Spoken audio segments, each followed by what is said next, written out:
Romanos 3, 19 al 26. Gloria a Cristo. Y después Mateo 5, 17. Amén. Mira, hermano, vamos a ver estos dos textos porque son importantes para lo que vamos a hablar el día de hoy. Romanos 3, 19 al 26.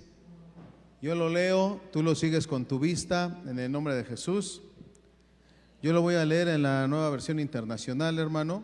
Leo el texto en esta escritura, aunque nosotros sabemos, y ya nos había comentado muchas veces el apóstol, que la Nueva Versión Internacional tiene algunas cosas que no son, hermano, adecuadas, o han quitado parte del poder y de la deidad de Jesús. Pero este texto, hermano, no influye en nada de eso. Por ello lo voy a leer. Romanos capítulo 3, versículo 19 al 26. Dice la palabra del Señor, síguelo con tu vista. Ahora bien, gracias hermana, sabemos que todo lo que dice la ley, lo dice a quienes están sujetos a ella, para que todo el mundo se calle la boca y quede convicto delante de Dios. Dice el 20, por tanto, nadie será justificado en presencia de Dios por hacer las obras que exige la ley. Más bien, mediante la ley cobramos conciencia del pecado. Pero ahora, sin la meditación de la ley, se ha manifestado la justicia de Dios, de la que dan testimonio la ley y los profetas. Esta justicia de Dios llega mediante la fe en Jesús Cristo a todos los que creen. De hecho, no hay distinción, pues todos han pecado y están privados de la gloria de Dios. Pero por su gracia son justificados gratuitamente mediante la redención que Cristo Jesús efectuó. Dios lo ofreció como un sacrificio de expiación que se recibe por la fe en su sangre, para así demostrar su justicia. Anteriormente, en su paciencia, Dios había pasado por alto los pecados, pero en el tiempo presente ha ofrecido a Jesús Cristo para manifestar la justicia. De este modo, Dios es justo y a la vez el que justifica a los que tienen fe en Jesús. Ahora acompáñame al Evangelio de Mateo, en el capítulo 5, versículo 17. Y la palabra del Señor dice así. Como dice el Señor Jesús, estas son palabras del Señor Jesús. No pienses que he venido a anular la ley o los profetas. No he venido a anularlos, sino a darles cumplimiento. Amén, hermano. ¿Sí notaste los textos? En uno, hermano, hace referencia a que no vamos a ser salvos, hermano, por la ley. Pero el Señor Jesús no quiere que nosotros, hermano, eliminemos la ley, porque la ley es importante.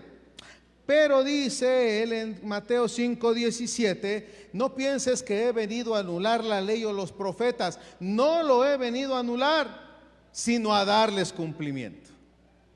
Vamos a ver algunas cosas interesantes. Cierra tus ojos, vamos a orar. Combare, kashatara, kobiri, kare, bandere, bekoba. En bandere, bandoro, banrebere, becare, bandere, berecatobere, becare, bandoro, bandara, bandara, basai. Yaba, kiri, bandara, masai. En bare, bandara, basai. Gracias te doy, Señor, por la vida de tu pueblo. Bendícelo, ministralo, aliéntalo, levántalo, fortalécelo. Te pido, Señor, que el poder de tu presencia y el poder de tu palabra esté actuando, Señor, y ministrando nuestras vidas. Gracias te doy por cada uno de los que está aquí. Bendícenos, Padre. Háblanos e instruye nuestra vida en tu caminar, Padre. En el nombre de Jesús, amén. Toma tu asiento, hermano. ¿Por qué hace mención el Señor Jesús esto, hermano? Que no ha venido a anular la ley o los profetas. Mira, hermano, cuando nosotros pensamos que el Antiguo Testamento habla, hermano, acerca de cosas que nosotros ya no tenemos que practicar, ciertamente habla de todas las festividades que llevaban los judíos. ¿Por qué? Porque nosotros, hermano, no somos judíos. Sin embargo, hermano, todo eso que Dios ya no quiere que nosotros, hermano, practiquemos, no quiere decir que hay algo importante, hermano, que Dios sí mantiene vigente, que es las leyes morales. Esas se mantienen vigentes. Desde que Él da la ley al pueblo de Israel, hermano, esas leyes morales que nacen en el corazón de Dios nos siguen hasta ahora, hermano, y van a seguir a la humanidad hasta que venga el Señor y seamos levantados con Él. Acuérdate, las leyes morales no son quitadas. ¿Y por qué te hago mención a esto, hermano?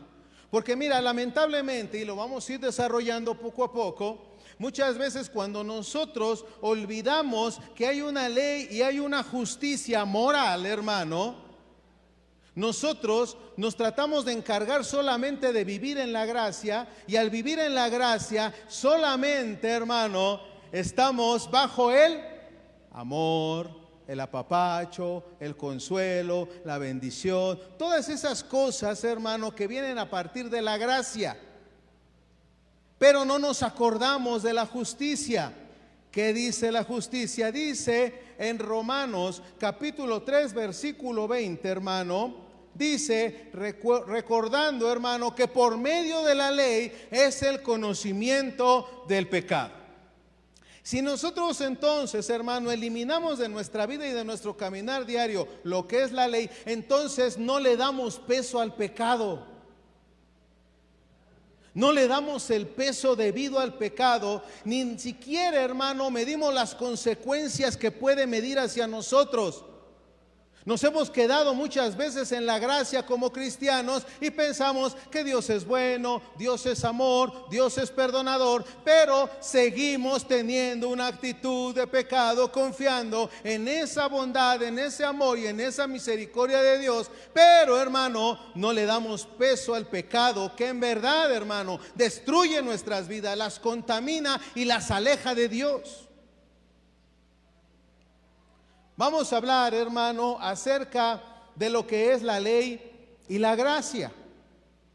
Con mucha frecuencia, hermano, el pueblo de Dios encuentra una gran dificultad en mantener un balance entre las verdades bíblicas que nosotros colocamos en polos opuestos, pero que Dios, hermano, la coloca a un lado de otro. Dios coloca la ley y la gracia una al lado de la otra. Porque no podemos olvidar, hermano, que nosotros cuando muchas veces escuchamos, hay un problema que se está manifestando desde los atriles, hermano, que no se está hablando en realidad acerca de las cosas que acontecen en la vida del ser humano, porque se está teniendo predicaciones, hermano, animosas, tibias, que no nos confrontan realmente. No podemos decir que está una muy alejada de la otra, sino que Dios las coloca una al lado de la otra. ¿Qué es la gracia, hermano? La gracia, hermano, viene del griego charis. Efesios capítulo 2, versículo 8 y 9 nos da, si que nosotros queremos encontrar una definición correcta, adecuada, bíblica, hermano, acerca de lo que es la gracia. Efesios capítulo 2, versículo 8 y 9 nos da esta definición. Dice la Escritura: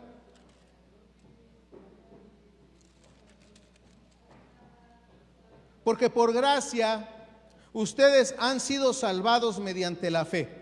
Esto no procede de ustedes, no lo podemos alcanzar nosotros, sino que es el regalo de Dios, no por obras, para que nadie se gloríe.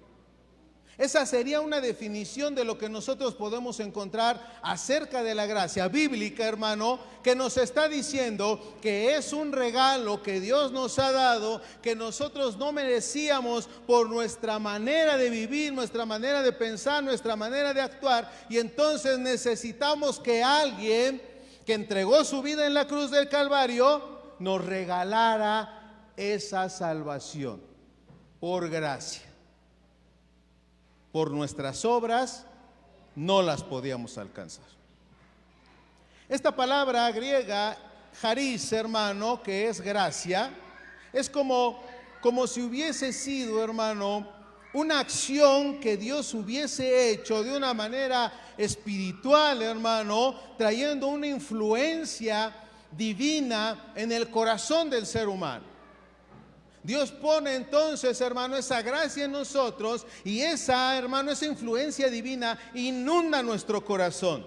Te lo voy a definir de otra manera. La gracia es un don de nuestro amado Jesús Cristo. La palabra gracia se usa en las Escrituras y se refiere principalmente, fíjate, hermano, al poder salvador y habilitador y a la sanidad espiritual ofrecidas mediante la misericordia y el amor de Jesús Cristo a través de su sacrificio en la cruz del Calvario. Te lo voy a volver a repetir, hermano. Es un don de Dios, de nuestro amado Jesús Cristo, según, así lo declara la Escritura, se refiere al poder salvador y habilitador y a la sanidad espiritual ofrecidos a través de la misericordia y de la obra redentora de Jesús en la cruz del Calvario. El que no conoció pecado, dice el apóstol Pablo, por nosotros se hizo pecado. ¿Entendemos lo que es la gracia, hermano? Algo que no podíamos alcanzar nosotros, pero Dios en su amor y su misericordia nos lo otorgó. Ahora vamos a ver la palabra ley, hermano.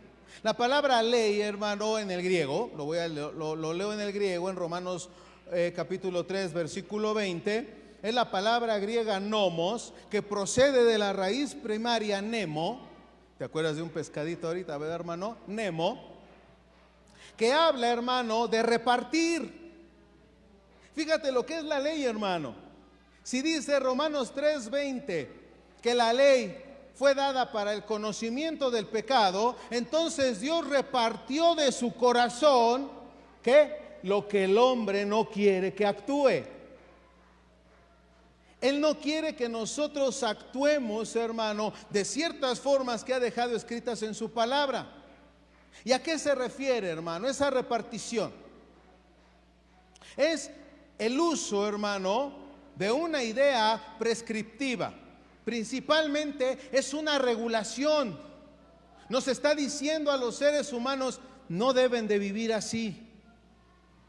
No odien, no tengan rencor. No, nos dice entonces, mediante la ley, el Señor, cómo nosotros debemos de vivir, porque hay cosas que no agradan al corazón de Dios. Esa ha sido la repartición, hermano, o la regulación que Dios ha dado para el ser humano. Te lo voy a decir en otras palabras. La ley, hermano, son reglas y normas constantes e invariables de las cosas ya establecidas, nacidas de una causa primera que fue ¿quién? Dios, hermano. De ahí nace, del corazón de Dios sale decirle al ser humano, como le dijo aquella mujer, vete y no peques más, porque estaba viviendo una vida de pecado. Es entonces, hermano, que la ley son reglas y normas constantes e invariables de las cosas establecidas, las cosas, hermano, que Dios ha establecido para el ser humano. Por eso es que hay un texto que dice así: hay camino que al hombre le parece recto, pero su camino es camino de perdición o de muerte.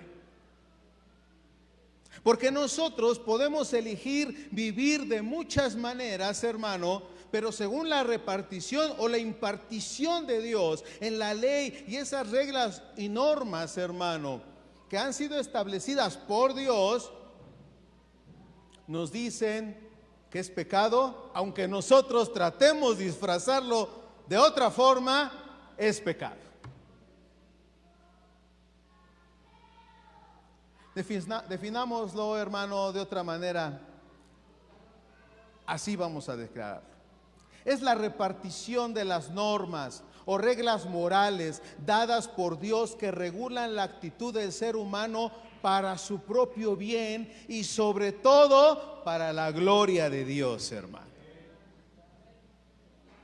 Por eso no podemos despegar la justicia de Dios mediante ese conocimiento que nos dio de la ley, porque nosotros entonces, hermano, cuando vivimos o tratamos de vivir solo gracia, solo gracia, solo gracia, de acuerdo a las limitaciones que se están dando desde los púlpitos o los atriles, hermano, esos predicadores que están constantemente animando. Hey, tú puedes, y estás sufriendo y Dios te va a sacar adelante, y mira, y así andan, pero no les enseñan a confrontar el pecado, la actitud, el mal corazón, las malas decisiones, las malas acciones que entonces, hermano, vivimos en una fantasía espiritual.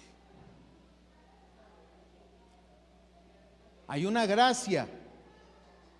Dios ha pagado el pecado nuestro, pero no pequemos más, hermano.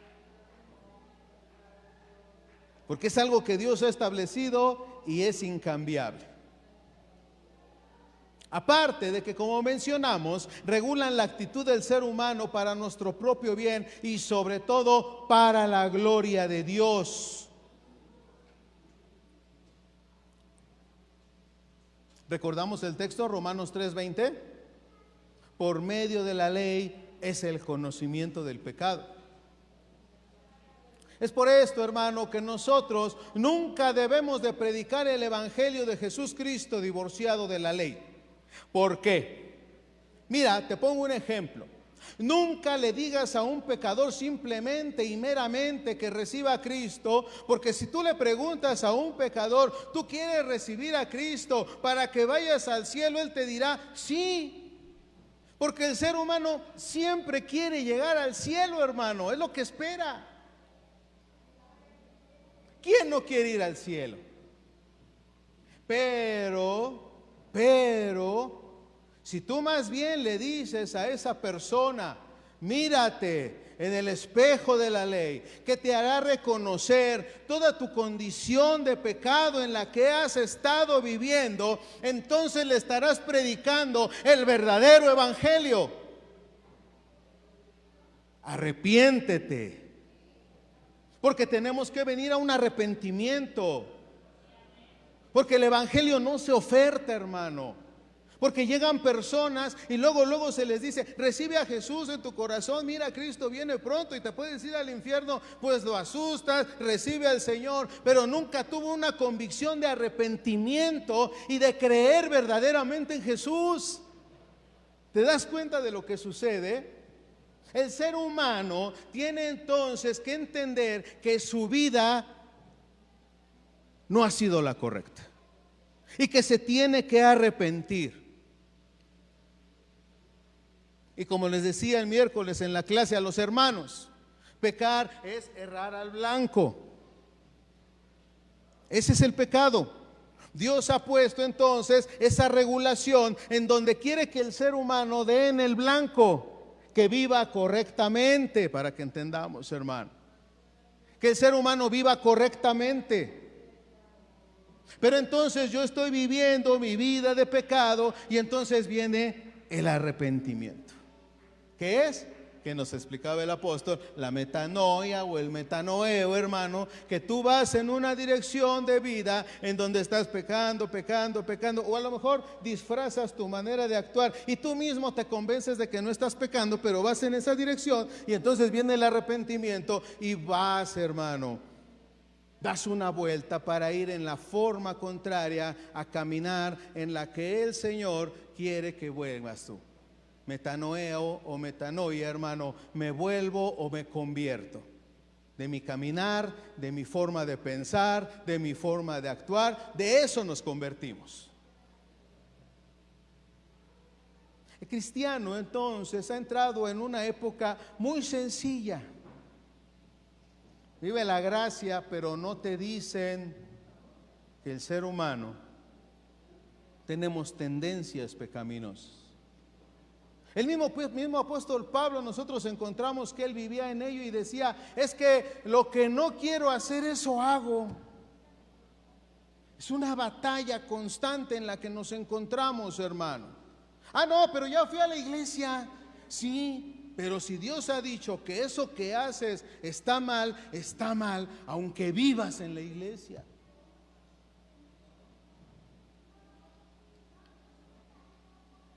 ¿Por qué nadie puede venir a Cristo, hermano? Nadie puede venir a Cristo, a menos que no entienda que está condenado y va camino al infierno, porque dice el mismo Romanos, todos pecamos y estamos destituidos de la gloria de Dios. Para eso es ese sacrificio que Él hizo. Y con frecuencia, hermano, encontramos al pueblo de Dios en una gran dificultad en mantener entre las verdades bíblicas que nosotros colocamos en polos opuestos, pero te vuelvo a repetir que Dios coloca una al lado de la otra. Recientemente, mira, leí un artículo donde el autor hacía una comparación entre 3 posibles y únicos enfoques a la hora de enseñar. Ten cuidado también con lo que escuchas en internet y en todo eso. Y estos 3 enfoques, hermano, a la hora de enseñar son los siguientes: la predicación de la gracia del evangelio, el libertinaje y el legalismo. Y si nosotros lo presentamos de esta manera, hermano, el único tipo de predicación que tiene sentido bíblico es la predicación de la gracia del evangelio. El problema, hermano, es que el libertinaje es una distorsión del uso de la ley, como también lo es el legalismo. Y ahora bien, hermano, la gracia solo presenta uno de los atributos de Dios, y por tanto la predicación exclusiva de la gracia nos da una idea incompleta y desbalanceada del carácter de Dios. Dios es bueno, pero acuérdate, Dios es justo. Y nosotros constantemente nos quedamos en esas predicaciones en que Dios es bueno, sí, pero Dios es justo.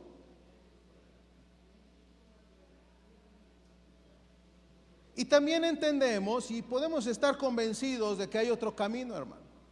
Porque el argumento que venimos sosteniendo es que el creyente necesita conocer el carácter de Dios como está revelado por Él mismo en su palabra. Y esto va a requerir una dosis de predicación tanto de la ley moral, como de la gracia. La ley de Dios representa, fíjate, su carácter santo. Y no hay manera de que la predicación del carácter santo de Dios pueda pasar desapercibida sin que la vida del creyente sufra significativamente. Pues Dios es santo. Bueno, Moisés dijo que era 3 veces santo. Entonces, hermano, viene un sufrimiento más significativo para nosotros. Porque nosotros entonces, hermano, tenemos que tener una búsqueda verdadera y buscar la transformación completa de nuestra vida, de tal manera, hermano, que busquemos agradar el corazón de Dios. Martín Lutero tenía un gran problema, hermano. Martín Lutero sufría, hermano, porque él no sabía cómo complacer el corazón de Dios. Él constantemente se sentía pecador, hasta que un día le preguntaron: ¿qué opinas de Dios? ¿De Dios? Hasta lo odio a veces, dijo. A veces hasta odio a Dios, porque no alcanzaba el consuelo, porque él, hermano, en su sinceridad reconocía el pecado que estaba dentro de él. Hasta que leyó el texto en la misma carta de Romanos que decía: mas el justo por la fe vivirá. Y encontró descanso para su alma y su corazón. Pero vemos, hermano, que el creyente debería de sufrir insignificativamente por la condición de ese Dios que tenemos, de cómo entregó su vida por nosotros, y nosotros entonces deberíamos de buscar la vida que agrada al corazón de Dios. Por otro lado, hermano, La gracia es la expresión de su carácter que alcanzó su mayor expresión en el sacrificio en la cruz del Calvario. Pero lo que demandó la cruz fue la santidad del carácter de Dios. Y sin esa santidad, la cruz no hubiese sido necesaria. ¿Para qué un sacrificio si el hombre no necesita santificarse? Dios dio a conocer la ley, pero a fin de cuentas se salvan. No tuvo que haber venido un sacrificio para un mal que está en el corazón del hombre, que el hombre no podía solucionar, y entonces Dios entregó su vida para satisfacerse a sí mismo, hermano, y entregarnos a nosotros a través de la santidad de Jesús, salvación a nosotros. ¿Te das cuenta, hermano? El evangelio no es cualquier cosa. El evangelio es algo muy serio, hermano, que nosotros deberíamos de estar buscando, hermano, en niveles más constantes de crecimiento y de desarrollo en nuestra vida personal. ¿Por qué? Por agradecimiento. Porque agradecemos lo que Dios ha hecho. Romanos capítulo 3, versículo 26 dice así: por cuanto todos pecaron y no alcanzaron la gloria de Dios, siendo justificados gratuitamente por su gracia, por medio de la redención que es en Cristo Jesús, a quien Dios exhibió públicamente como propiciación por su sangre a través de la fe, como demostración de su justicia. ¿Estamos, hermano? Estamos viendo cómo es lo que el apóstol Pablo está tratando de desarrollar en este texto. Dios lo pasó por alto, hermano. Dice así el texto: Dios exhibió públicamente como propiciación por su sangre a través de la fe, como demostración de su justicia, porque en su tolerancia Dios pasó por alto los pecados cometidos anteriormente, para demostrar en este tiempo su justicia, a fin de que Él siga siendo justo y sea el que justifica al que tiene fe en Jesús. Jesús entonces, hermano, en esa cruz fue clavado, hermano, para no dejar su justicia incumplida y su santidad sin vindicar. Dios es justo, Dios es bueno, hermano. Y verdaderamente vivimos en la gracia de Dios. Pero hay un pecado, hermano, que trata de deteriorar la gloria de Dios en nosotros. Jesús Cristo fue a la cruz para no dejar esa justicia incumplida. Y no es solo la expresión de su gracia, hermano, es también una expresión de su justicia. Cuando Cristo fue clavado en el madero, su gracia puso un despliegue de amor incondicional por todos nosotros, hermano. Y su justicia proclamó el compromiso de Dios consigo mismo de mantener en alto su santidad. ¿Cómo lo hizo? Acuérdate cómo era coronado. Un alcohólico, un golpeador, un grosero, un imprudente, le faltaba de respeto a cualquier persona. Y eso, hermano, yo no lo pude cambiar en ninguna forma, porque cada vez iba empeorando más.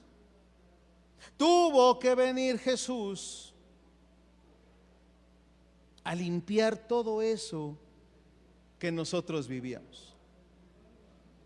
Vino entonces Jesús, hermano, de tal manera que vino a perdonar todo aquello que nosotros hubiésemos hecho. Porque ese sacrificio tan grande, hermano, es capaz de perdonar cualquier pecado que pueda cometer el ser humano. Por eso la cruz no es solamente la expresión de su gracia, es también una expresión de su justicia. No le debemos nada a Dios. hemos quedado a cuentas con el Señor. Aún con la presencia del Espíritu Santo en nosotros, después, hermano, de Génesis 3 y de este lado, hermano, de la eternidad donde estamos viviendo, por eso es que necesitamos constantemente un recordatorio de aquello que complace o no a nuestro Dios, y esto lo hacemos mediante el vistazo acerca de aquello que nos hizo conocer que lo que vivíamos era pecado. Y vamos a ver 3 usos de la ley, hermano. 3 usos que nos da la ley de Dios un poquito más adelante. Quiero que veamos primero que la gracia nos ayuda a no sentirnos aplastados por el peso de la santidad de Dios a través de su Espíritu.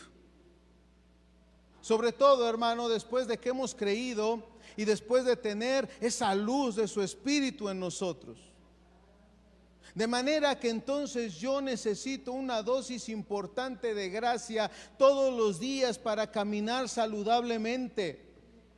Pero necesito también una dosis importante de la ley para caminar santamente.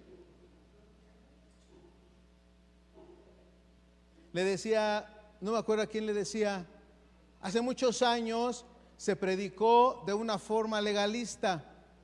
No toques, no mires, no oigas. Así se predicó, hermano.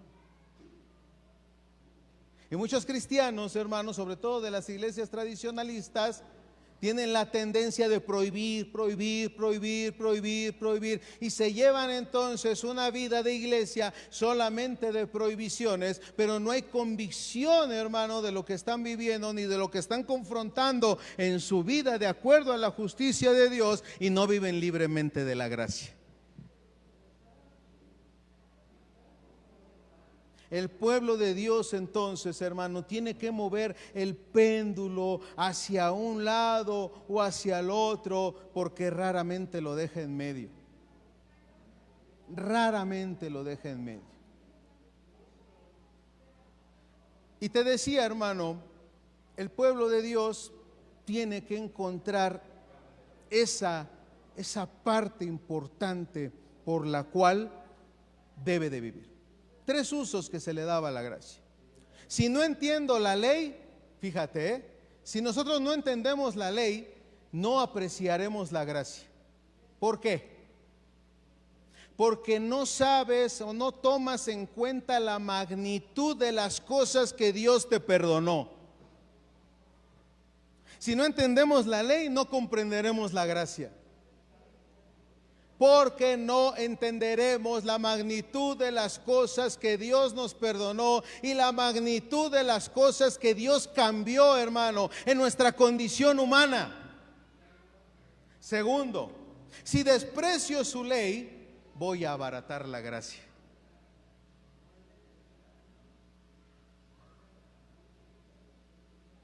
Y el ignorar la ley, como tercer punto, convierte a la ley de la libertad en libertinaje.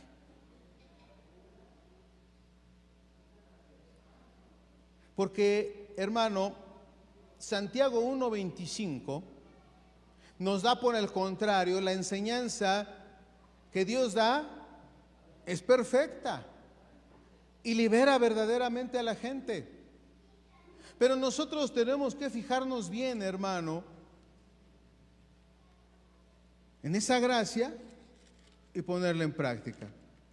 Acompáñame a Santiago,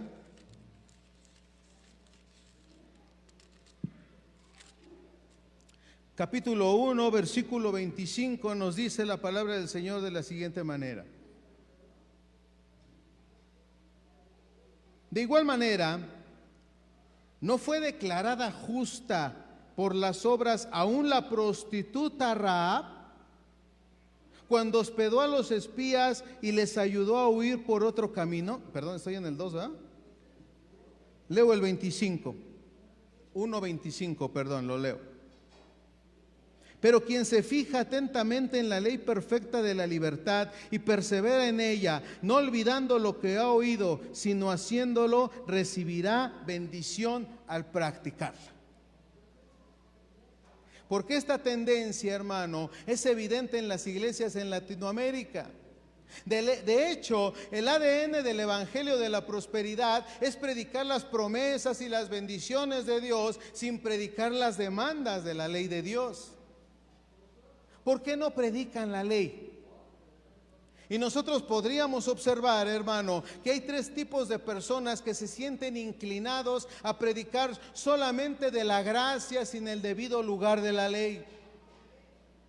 Primero, que son personas con trasfondo de rebeldía.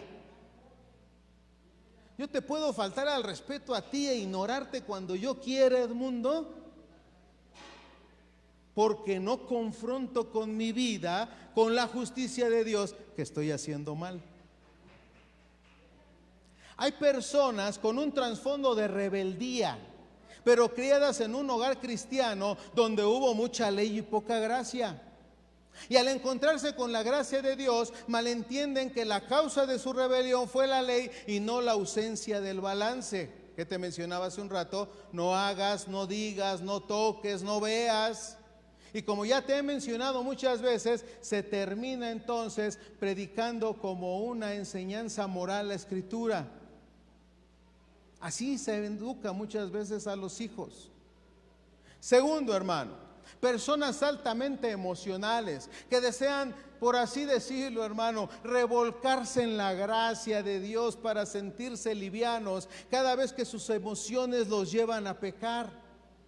De esa manera minimizan la gravedad de sus transgresiones y viven sin ningún cargo de conciencia a pesar de su vida de desobediencia. Tercero, hay personas que no han entendido el rol de la enseñanza y de la justicia de Dios en la vida del creyente. Los reformadores y aún los puritanos entendieron cuán saludable es la presencia de la justicia, el reconocimiento de la justicia de la ley de Dios en nuestra vida como una manera de proveer un cauce para nuestras emociones caídas, debilitadas y el pecado remanente, hermano. Son como las aguas de un río, hermano. Causan mucho daño cuando salen de su cauce. Lo mismo sucede con nuestras emociones. Yo te preguntaría, ¿qué tipo de pláticas tienes con otros cristianos? ¿Qué platicas con otros cristianos? Cosas muy edificantes. El pastor está mal, el pastor se cree, el pastor piensa, el pastor dijo, el pastor esto. Esas son las pláticas, hermano, que podemos tener entre cristianos. ¿Ves cómo no se le da peso a la justicia de Dios? El tercer uso de la ley, hermano, de la justicia de Dios. Los reformadores estuvieron de acuerdo en que la ley tenía diversos propósitos. La ley, en primer lugar, tiene un uso civil. La ley da el conocimiento de pecado al ser humano. Y en ese uso civil, hermano, era para restringir el pecado en la sociedad.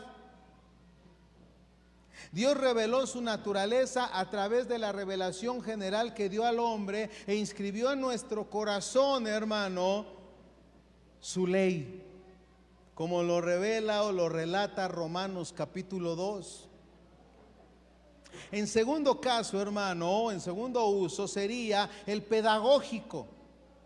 Esto quiere decir que la ley sirve para poner de manifiesto el pecado y así acusa a los pecadores, mostrándole cuánto se han apartado de la ley moral y así hallar el camino para el evangelio.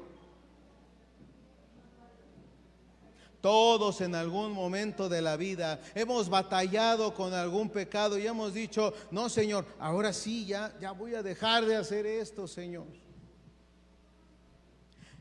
¿Por qué? Porque la justicia de Dios nos está exigiendo una mayor santidad en nuestros corazones. El tercer uso de la ley, hermano, tiene su efecto en aquellos que están en Cristo. Nosotros estamos en Cristo, amén. Aquí la ley nos muestra lo que complace a nuestro Dios y lo que no le complace. qué le gusta y qué no le gusta a Dios. ¿Qué le gusta y qué no le gusta a Dios? Y este último uso, hermano, es para aquellos que ya han nacido de nuevo, todos nosotros, hermano. A los creyentes se nos ha dado una nueva habilidad para guardar precisamente esos mandatos morales de Dios en nuestro corazón, hermano. No existían antes de la venida de nuestro Señor Jesucristo y de la morada del Espíritu Santo en nosotros. Jesús por eso nos lo enseñó en primera carta de Juan, capítulo 3, versículo 24. Juan: el que guarda sus mandamientos permanece en él y Dios en él. Y en esto sabemos que él permanece en nosotros por el Espíritu que nos ha dado. Hermano, esa es la manera en la que se debe impartir el Evangelio. Como lo dice la Biblia, no como lo digo yo, como lo dice la Biblia. El que guarda sus mandamientos, ¿qué es eso? La justicia de Dios, permanece en él y Dios en él. Y en esto sabemos que él permanece en nosotros por el Espíritu que él nos ha dado. En este sentido, hermano, esto no es tan diferente a lo que había sucedido en el Antiguo Testamento. Dios redimió a su pueblo de la mano de Egipto en Éxodo 19 y después le da la ley. ¿No sucedió igual con nosotros, hermano? Nos rescata y después nos dice a través de su palabra: vive así, remanente nuevo. Así. Vive así, remanente nuevo. Primero gracia y luego su ordenanza. La ley no le fue dada al pueblo de Israel en Egipto, hermano, antes de haberlos liberado. Dice en Juan 14:15: si me amáis, guardad mis mandamientos. El salmista lo entendió perfectamente bien cuando exclamó en el Salmo 119:97: oh Señor, cuánto amo yo tu ley. Pablo afirmó el mismo principio al decir, hermano, en Romanos capítulo 7, versículo 22: porque en el hombre interior me deleito con la ley de Dios. Ni el salmista del Antiguo Testamento, hermano, ni Pablo en el Nuevo Testamento minimizaron el rol de esa ley moral de Dios. Antes bien, amaron los mandatos de Dios que dio a conocer al ser humano. Esta es una manera, hermano, de honrar la santidad de Dios, que dio a su Hijo en la cruz para el perdón de mis pecados y la salvación de nuestra alma. ¿De qué pecados estamos hablando, hermano? Si ya somos redimidos, ya somos lavados por Jesús, ¿de qué pecado me está hablando este cuate que está ahí al frente? Dijo así, hermano, la mamá de Juan Wesley, Susana Wesley, dijo así: pecado es cualquier cosa que debilite tu razonamiento, que altere tu sensibilidad, la sensibilidad de tu conciencia, que oscurezca tu apreciación de Dios, o que te quite la pasión por las cosas espirituales. Dijo ella, en pocas palabras, cualquier cosa que aumente el poder o la autoridad de la carne sobre tu espíritu, eso para ti se convierte en pecado, independientemente de cuán bueno sea en sí mismo. Susana Wesley así lo dijo. Santiago, ¿cómo lo dijo? El que sabe hacer lo bueno y no lo hace, le es pecado. Menos rollo Santiago que Susana Wesley. Pero Susana Wesley dejó claras cosas importantísimas, hermano. Debilitan el razonamiento, alteran la sensibilidad de nuestra conciencia, oscurecen nuestra apreciación de Dios, nos quita la pasión, el amor por las cosas espirituales. Cualquiera de esas cosas que sea más fuerte que yo, que no puedo leer la Biblia, que no puedo orar, me quedo dormido, que estuvimos en 21 días de ayuno, que hoy acabamos, pero no me acordé y no pude ayunar.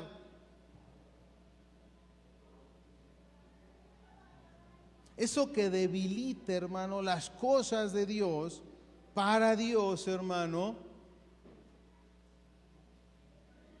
todo eso que nos rodea y que ha debilitado esa actividad evangélica cristiana que nosotros debíamos de tener, no la vivimos.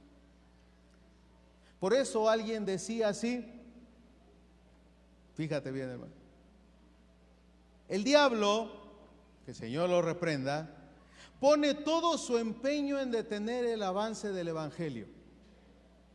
Lo voy a volver a repetir. El diablo pone todo su empeño en detener el avance del evangelio. Y si no puede detenerlo, en cambiarlo. Y si no puede cambiarlo, en mezclarlo. Y si no puede mezclarlo, en reinterpretarlo. Y si no puede reinterpretarlo, en diluirlo. Y si no puede diluirlo, en distraernos en cosas para que no le prestemos atención al evangelio que debemos de prestarle dentro de nuestra iglesia. El punto, hermano, es que el diablo hará todo lo que pueda para que el mensaje del evangelio y la vida diaria del cristiano se esté debilitando poco a poco, hermano. Siempre quiere detenernos, siempre está queriendo detenernos. Hace rato decía Bere, se quiere ensuciar el testimonio.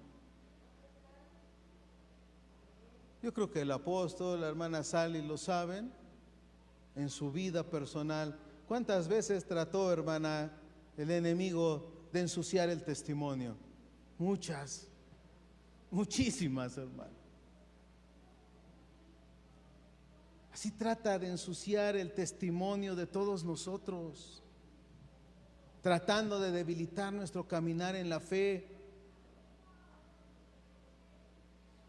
Una vez un hermano a mí me dijo, oiga, es que siento esto así como un menosprecio por tal ministerio. Pues vamos a orar, hermano, porque si quieres servir a Dios y tú estás menospreciando a un ministerio, si Dios te quiera dar algo, no va a haber quien te apoye, pero sí va a haber quien te menosprecia. Ahí sí vas a encontrar quien te menosprecia. Porque si tú menospreciaste lo que Dios eligió, Él hará que suceda lo mismo hacia tu propia vida. Cuidado, hermano, cuidado. Trata siempre de ensuciar el testimonio. Por eso tenemos que tener siempre bien presente de dónde nos sacó el Señor, qué éramos. Esa magnitud de lo que nos perdonó. Bueno, yo intenté dejar de tomar muchas veces, hermano. Bueno, una vez dejé de tomar, hermano, cuando fui al cuarto y quinto paso. Pero pregúntale a mi esposa cómo me puse de neurótico. ¿Cómo estaba yo de loco, de agresivo? ¿No les di? Porque lo intenta uno. Pero cuando lo hace Dios, ahora yo te pregunto, ¿cuántas veces tú trataste de dejar algo y pudiste? Esa es la magnitud de lo que Dios ha hecho. Mi matrimonio iba al pozo profundo, hermano.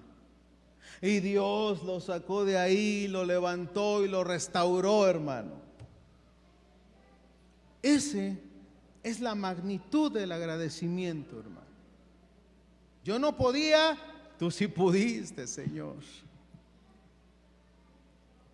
Pues entonces considero la debilidad de mi humanidad y decir, te necesito. Ven, habita en mi corazón, dirige mi vida, transforma todas las circunstancias y permite que yo pueda seguir deleitándome en tu gloria, Señor.